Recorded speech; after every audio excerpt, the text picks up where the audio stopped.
अस्सलामुअलैकुम वरहमतुल्लाहि वबरकातुहू। बिस्मिल्लाहिर्रहमानिर्रहीम। मेरे कुछ दोस्तों ने मुझे ये एक मैसेज दिया था, एक लिंक दिया था जिसमें एक्स मुस्लिम समीर नाम है। उसने हम मुसलमानों को चैलेंज किया है कि अगर मेरे 5 सवालों का जवाब दे दो तो मैं जो एक्स मुस्लिम हो गया हूँ यानी मुर्तद हो गया हूँ, फिर से मैं मुसलमान हो जाऊँगा। तो इंशाअल्लाह आज मैं उसको पूरे उनके 5 सवाल का जवाब देने की पूरी कोशिश करूँगा। और मैं आपसे गुजारिश करना चाहता हूँ कि देखें, मैं कभी कहता नहीं कि मेरे वीडियो को यहाँ वहाँ शेयर करो, दोस्तों तक शेयर करो, पहुँचाओ लोगों तक, नहीं। लेकिन मैं आज कह रहा हूँ क्योंकि आज मैंने बड़ी मेहनत के बाद वो आपके सामने लाने की कोशिश किया हूँ कि जिसका आप इंतज़ार करते हैं।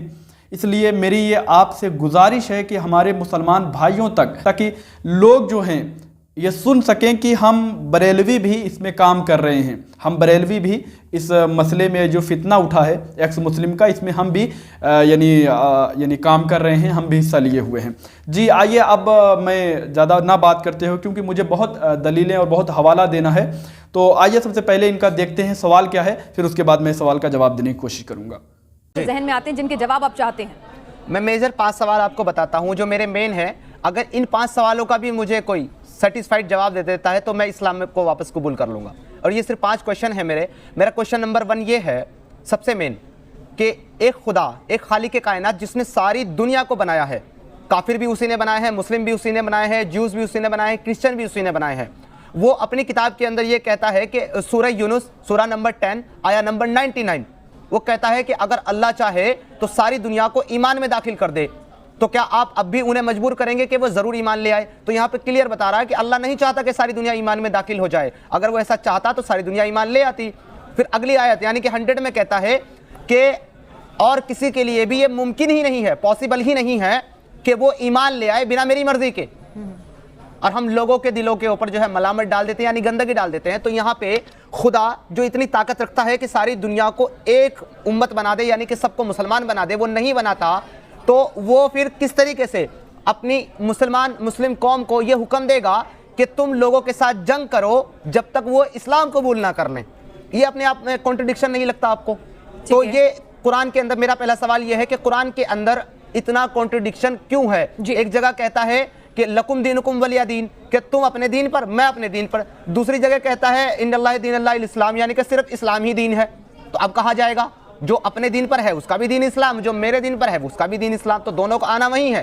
Contradiction again. ठीक है, नंबर दूसरा जी, आपने इनका एतराज़ सुना। पहला सवाल का ये मैं जवाब देने की कोशिश कर रहा हूँ कि इनका एतराज़ ये है कि अल्लाह तबारक व तआला ने सूरह यूनुस में यानी सूरह नंबर 10 और आयत नंबर 99 में अल्लाह तबारक व तआला ने कहा, मैं तर्जुमा आपको पढ़ के सुनाता हूँ, और अगर आपका रब चाहता तो रुए ज़मीन के तमाम लोग ईमान ले आते, तो क्या आप लोगों पर जबर करेंगे कि हत्ता कि वो ईमान ले आएँ?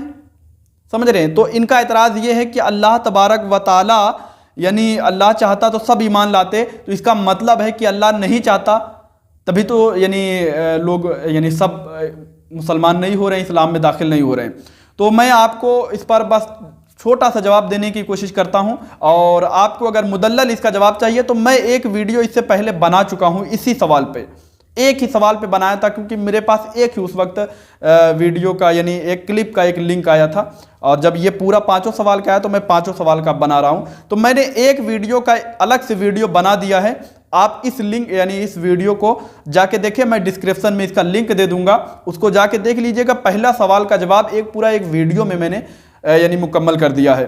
तो अभी लेकिन बहरहाल मैं आपको फिर से एक बार समझाने की पूरी कोशिश करता हूं, आप इसका जवाब देखें।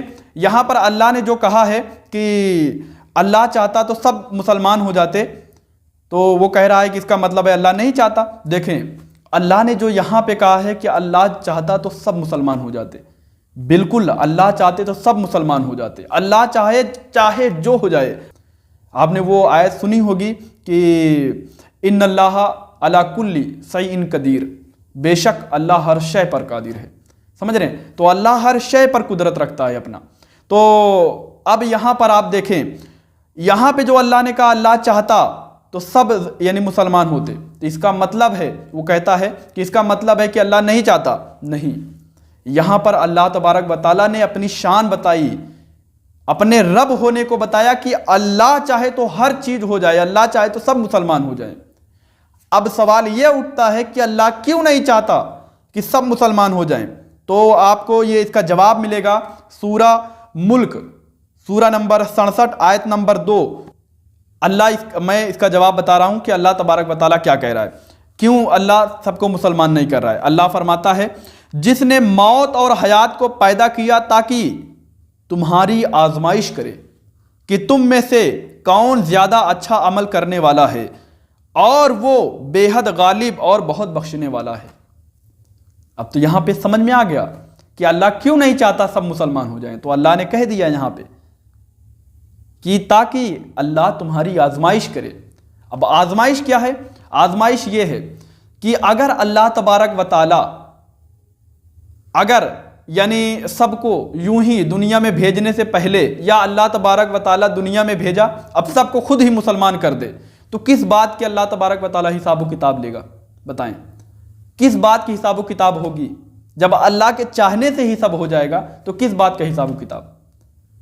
तो इसलिए अल्लाह तबारक व तआला ने यानी हमें अकल दिया, शऊर दिया और हमें दुनिया में भेजा ताकि खुद रब को पहचानो। आजमाइश ये है कि खुद रब को पहचानो, अपने अकल से, अपने फहम से, अपने दिलो दिमाग से अल्लाह को पहचानो, हक की तरफ जाओ, सदाकत की तरफ जाओ, अपने रब की तरफ जाओ, खुद अल्लाह की तरफ खुद जाओ। अब ये नहीं कि अल्लाह क्यों नहीं चाहता, अल्लाह नहीं चाहा तो इसलिए मैं मुसलमान नहीं हुआ। नहीं, अल्लाह ने आपको अकल दिया, आप अपने रब को तलाशो, अपने रब को पहचानो, वो ज़रूर आपको मिलेगा। समझ रहे हैं? तो इसलिए ये आजमाइश है हमारी कि जो आजमाइश में यानी पूरा उतरता है, यानी वो अल्लाह को पहचान लेता है और अपना रब मान के उसके सामने सजदा करता है, उसे रब मानता है, वो तो पास होगा। और आजमाइश यही है कि जिसने नहीं पहचाना, गुमराही में रहा, शिर्क करता रहा, उसके तमाम दीगर बड़े बड़े यानी खुदा रहे, तो फिर वो फेल हो गया, उसकी आजमाइश में वो फेल हो गया। तो यही आजमाइश है हमारी। तो अल्लाह यही कह रहा है यहाँ पे, जो यहाँ पे अल्लाह तबारक व तआला ने कहा था सूरह यूनुस में कि अल्लाह चाहता सब मुसलमान हो जाए, वो अपनी कुदरत वहाँ बता रहा है कि मैं चाहूँ तो सब हो जाए। इन अल्लाह अला कुल्लि शैइन कदीर, बेशक अल्लाह हर शय पर कादिर है। तो वो हर शय पर कादिर है। और यहाँ पे जो बात है वो अल्लाह ये कह रहा है कि इसलिए नहीं सबको मुसलमान करता ताकि तुम्हारी आजमाइश हो। अब एक मिसाल के दे के मैं अपनी दूसरी सवाल की तरफ चलता हूँ कि आप बताएं, एक टीचर होता है जो वो यानी 1 साल बच्चों को पढ़ाता है, 1 साल बच्चों को पढ़ाने के बाद उसे पता होता है कि कौन बच्चा कितना तेज है पढ़ने में, लिखने में, कौन बच्चा कैसा है, उस टीचर को पता होता है। लेकिन वो इम्तिहान ज़रूर लेता है। क्यों? क्योंकि जब वो मार्क्स देगा ना, तो ताकि लोग यानी जो बच्चे हैं, स्टूडेंट हैं, एतराज़ न करें कि ये तो कोई बात नहीं हुई, आप मेरा इम्तिहान लें, मुझसे पूछें, आपने जो मुझे पढ़ाया है मुझसे पूछें। तो अल्लाह तबारक व तआला ने दुनिया में इसीलिए भेज के आजमाइश कर रहा है लोगों की, ताकि अल्लाह तबारक व तआला जब बरोज़े क़यामत में लोगों को फैसला करे जन्नत और दोज़ख की, तो लोग ये ना कह सकें कि आपने तो मुझे मेरी आजमाइश नहीं की, आपने तो मेरा इम्तिहान नहीं लिया, ताकि ये ना कह सकें। इसलिए अल्लाह ने दुनिया में भेज के आजमाइश कर रहा है ताकि कल बरोज़े क़यामत जब फैसला हो तो ये ना कह सको कि अल्लाह मेरा इम्तिहान नहीं हुआ, आपने मेरी आजमाइश नहीं ली, आपने ऐसे ही जन्नत दोज़ख दे दी, मुझे दोज़ख दे दी, उसे जन्नत दे दी, ये तो नाइंसाफ़ी हो गई। लेकिन इसीलिए अल्लाह तबारक व तआला ने दुनिया में सबको भेज के सबकी आजमाइश कर रहा है। और आपको इसका पूरा डिटेल जाननी हो, पूरी यानी मुदल्लल जवाब चाहिए, तो मैंने एक वीडियो यानी अलग से बना दी है इस पर, वो आप जाके देख लें, डिस्क्रिप्शन में मैं लिख दे दूंगा। अब आइए इनका दूसरा सवाल देख लीजिए, सुन लीजिए, फिर उसका जवाब देने की कोशिश करता हूं। नंबर 2 सवाल मेरा ये है कि जो हमारे मुस्लिम भाई मानते हैं कि हज़रत मोहम्मद मुस्तफ़ा साहब जो है अल्लाह के रसूल हैं, कुरान स्क्रिप्चर पूरी किताब के अंदर 6336 आयतों के अंदर कहीं भी क्लियरली ये नहीं कहता कि मोहम्मद अल्लाह के रसूल हैं जिन पर कुरान नाजिल किया गया, पूरी किताब में कहीं नहीं कहता। लेकिन लोगों का ईमान है, लोगों का यकीन है। अब ये ईमान और ये यकीन कहाँ से है जब आप साबित नहीं कर सकते कि मोहम्मद अल्लाह के रसूल हैं? अगर कोई ये साबित कर दे मुझे स्क्रिप्चर से कि मोहम्मद अल्लाह के रसूल हैं तो मैं इस्लाम कबूल कर लूंगा।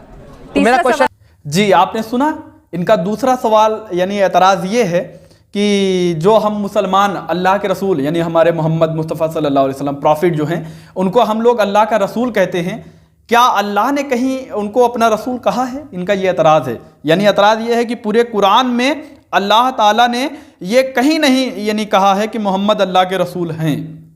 समझ रहे हैं? और ये एक देखें इनकी बदबख्ती देखें, इल्म है नहीं और बोलने चले हैं इस्लाम पे।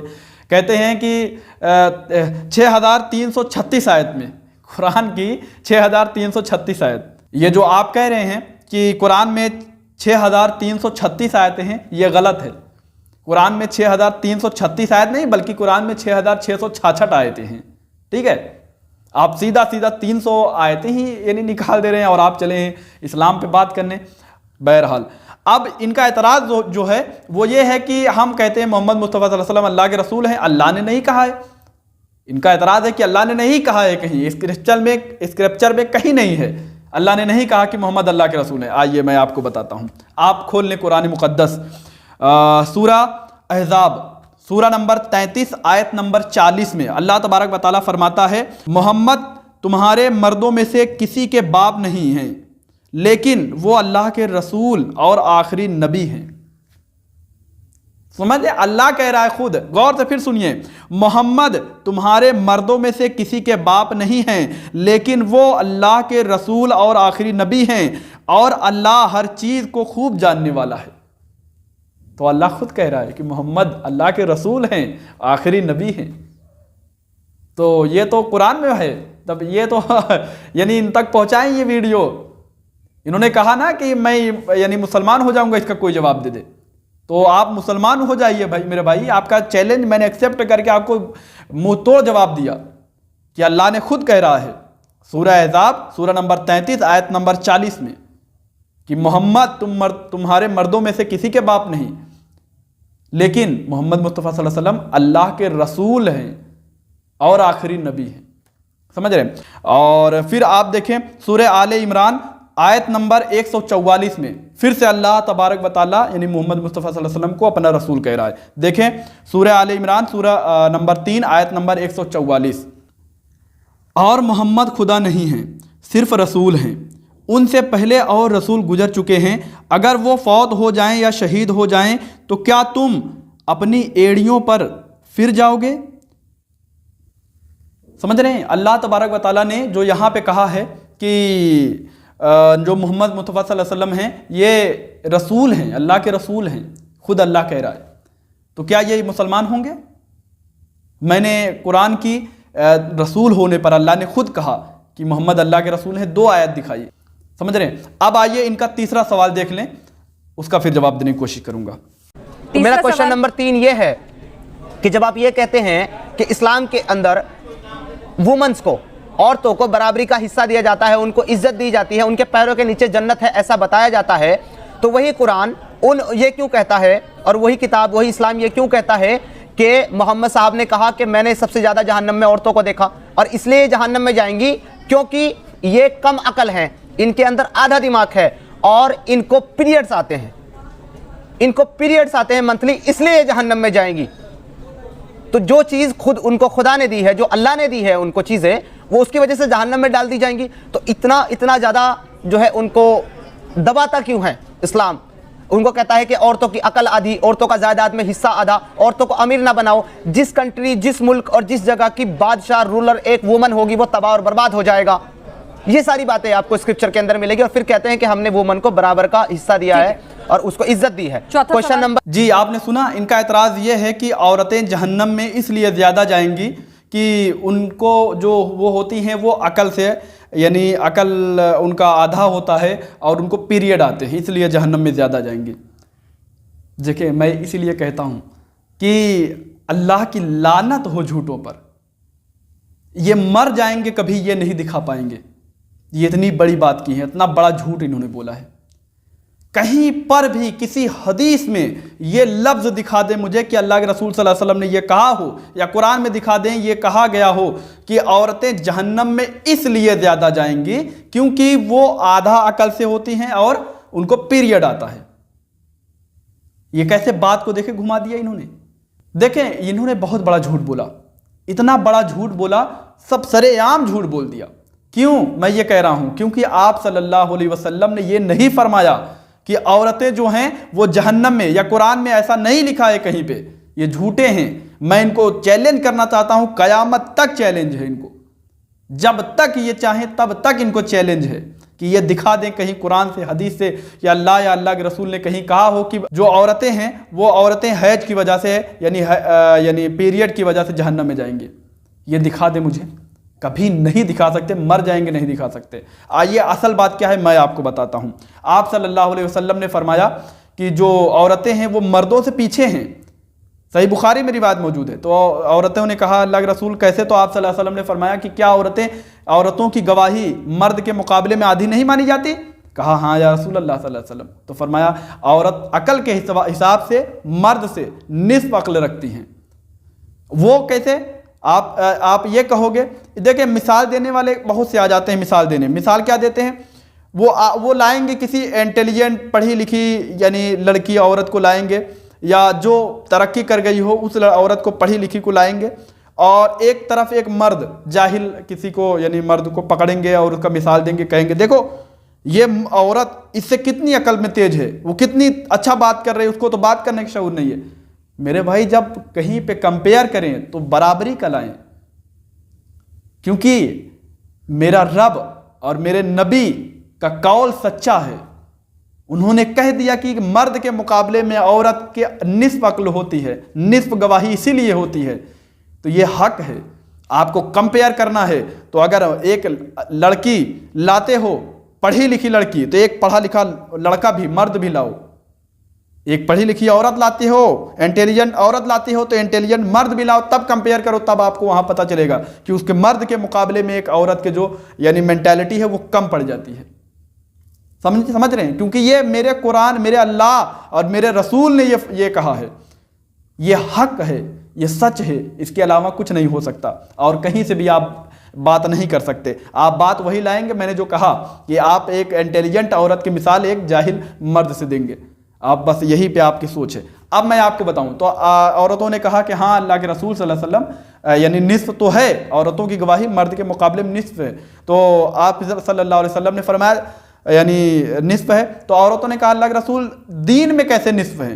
तो नबी पाक सल्लल्लाहु अलैहि वसल्लम ने फरमाया वो ऐसे कि औरतों के ख़ास अय्याम होते हैं, ख़ास दिन होते हैं, जो हैज के जो पीरियड के दिन होते हैं, उस दिन में औरतों के ऊपर नमाज नहीं है, नमाज अल्लाह ने माफ़ फरमा दिया है, नमाज नहीं है ना तो उसकी कज़ा है, तो वो उस यानी अय्याम में नमाज नहीं पढ़ती, इबादत यानी अल्लाह तबारक व तआला की जो नमाज इबादत है वो नहीं कर पाती, तो मर्दों के मुकाबले में दीन में पीछे हो जाती हैं, क्योंकि मर्द तो पढ़ते हैं इसलिए।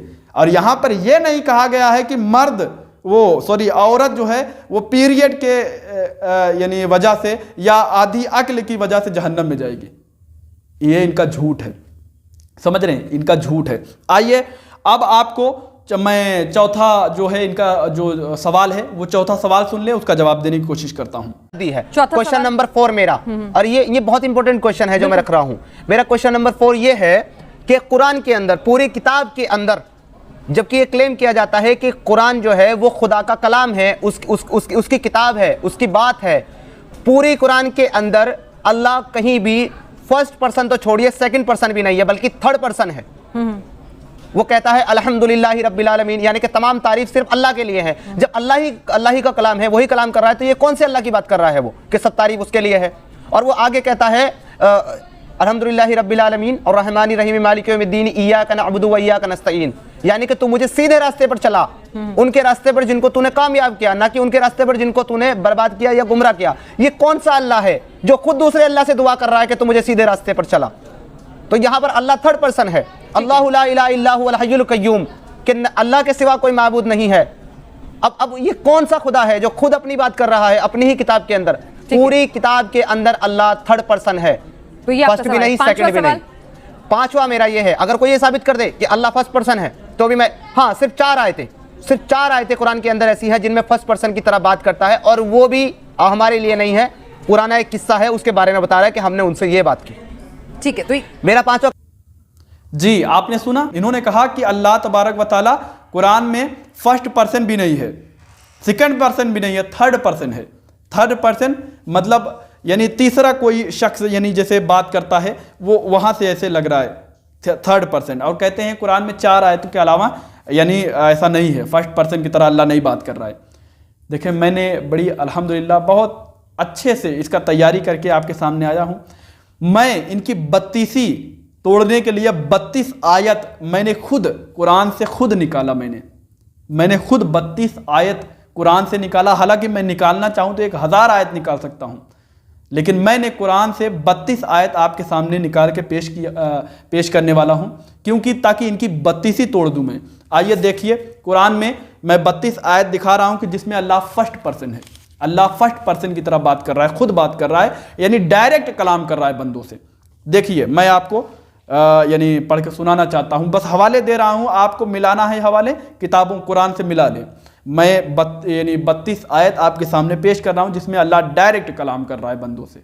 ठीक है, देखें सूरह तोहा सूरा नंबर 20 आयत नंबर 14, सूरा मुल्क सूरा नंबर 67 आयत नंबर 5, सूरा बकरा सूरा नंबर 2 आयत नंबर 50, सूरा कौसर सूरा नंबर 108 आयत नंबर 1, सूरा शूरा सूरा नंबर 94 आयत नंबर 4, फिर से सूरा शूरा आयत नंबर यानी सूरा नंबर 94 आयत नंबर 1, सूरा कदर सूरा नंबर 97 आयत नंबर 1, सूरा 3 सूरा नंबर 95 आयत नंबर 4, सूरा 3 सूरा नंबर 95 आयत नंबर 5, समझ रहे हैं। सूरा हिजिर सूरा नंबर 15 आयत नंबर 16, फिर वही सूरा हिजिर सूरा नंबर 15 आयत नंबर 16, फिर से सूरा नंबर 15 आयत नंबर 17, फिर से सूरा नंबर 15 आयत नंबर 14, फिर से सूरा 15 आयत नंबर 10, फिर से सूरा 15 आयत नंबर 9, फिर से सूरा 15 आयत नंबर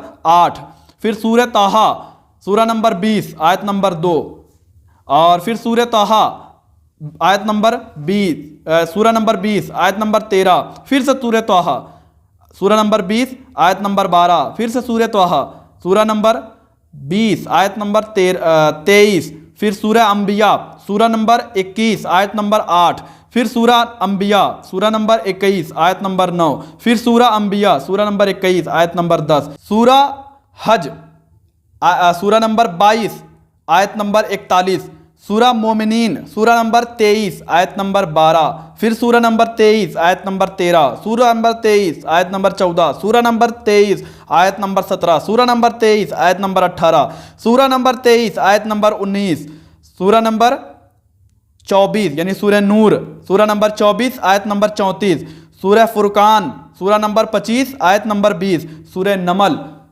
सूरा नंबर 27 आयत नंबर 15। इसमें डायरेक्ट अल्लाह कलाम कर रहा है, यानी बंदों से डायरेक्ट कलाम कर रहा है फर्स्ट पर्सन की तरह। आप जाके मिला लें, समझ रहे हैं। तो इन्होंने जो कहा कि अल्लाह फर्स्ट पर्सन की तरह बात नहीं करता, सेकंड पर्सन भी नहीं, थर्ड पर्सन की तरह। मेरे भाई मैं अकेले हजारों आयतें निकाल सकता हूं। मैंने तो 32 आयतें बस निकाल के इसलिए निकाली कि ताकि आपकी 32 ही तोड़ सकूं, समझ रहे हैं। तो अल्लाह तबारक व तआला यानी डायरेक्ट बंदों से कलाम कर रहा है फर्स्ट पर्सन की तरह।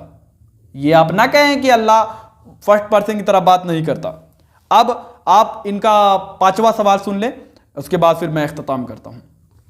तो मेरा 5वां क्वेश्चन सबसे मेन कि एक खुदा ने जब दुनिया के अंदर हम सबको एक इम्तिहान के तौर पे भेजा है, हमारा टेस्ट ले रहा है वो कि कौन मेरा अच्छा बंदा है, कौन मेरी बात नहीं मानता, शैतान को फॉलो करेगा तो जो मेरी पैरवी करेगा, मुझे मानेगा, मैं उसको जन्नत में डाल दूंगा, और जो शैतान को मानेगा उसको मैं जहन्नम में डाल दूंगा।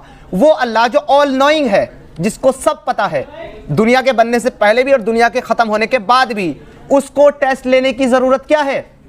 वो तो सब कुछ जानता है, वो क्यों टेस्ट लेना चाहता है? और टेस्ट भी लेना चाहता है तो किस चीज के लिए? अच्छाई और बुराई के लिए, जो खुद उसने इंसान के अंदर डाली है। वो एक इंसान का टेस्ट लेता है उसको बुराई की सलाहियत दे करके। अब उसके टेस्ट में अगर वो इंसान उस बुराई का इस्तेमाल करके एक मासूम 4, 5 या 6 साल की बच्ची का रेप करता है और उसे मार डालता है, तो उसका तो टेस्ट हो गया कि वो बुरा इंसान है, उसने शैतान को फॉलो किया तो ये जहन्नम जाएगा। लेकिन इस टेस्ट में उस बच्ची ने जो अपनी तकलीफें उठाई है, उसकी जो जान गई है, इसका जिम्मेदार कौन? अल्लाह उस इंसान को बुराई की सलाहियत देकर टेस्ट लेने के लिए उस बच्ची को मोहरा बनाता है। यह मेरा सवाल है कि जब खुदा ऑल नोइंग है, सब कुछ जानता है, तो उसको टेस्ट लेने की जरूरत क्या है? ठीक है, तो ये एक्स मुस्लिम समीर के सवाल हैं जो वो कहते हैं इस्लाम का जो भी स्कॉलर इन सवालों के जवाब से उन्हें संतुष्ट कर पाएगा वो एक्स मुस्लिम से फिर से मुस्लिम बन जाएंगे। जी, आपने इनका 5वां सवाल सुना। 5वां सवाल इनका ये है कि वही पहले सवाल की तरह सेम पहला सवाल की तरह 5वां सवाल भी है कि यानी अल्लाह तबारक व तआला को जब पहले से इल्म है हर चीज़ का, अल्लाह को हर चीज़ का पता है, तो अल्लाह तबारक व तआला क्यों फिर बंदों का इम्तिहान ले रहा है? और ये कहते हैं, मिसाल देते हैं कि जैसे यानी किसी बच्ची का अगर रेप हो जाए, किसी के साथ बलात्कार हो जाए, तो इसका ये मतलब हुआ फिर अल्लाह को सब पता था, इसका मतलब ये हुआ कि अल्लाह ने यानी उस बच्ची को मोहरा बनाया। नहीं मेरे भाई, ये आपका इल्ज़ाम है अल्लाह तबारक व तआला पर। क्यों? क्योंकि देखिए, मैं पहले कुरान की एक आयत से आपको बता देता हूँ जो मैंने पहले पेश की थी, फिर से वही पेश करता हूँ।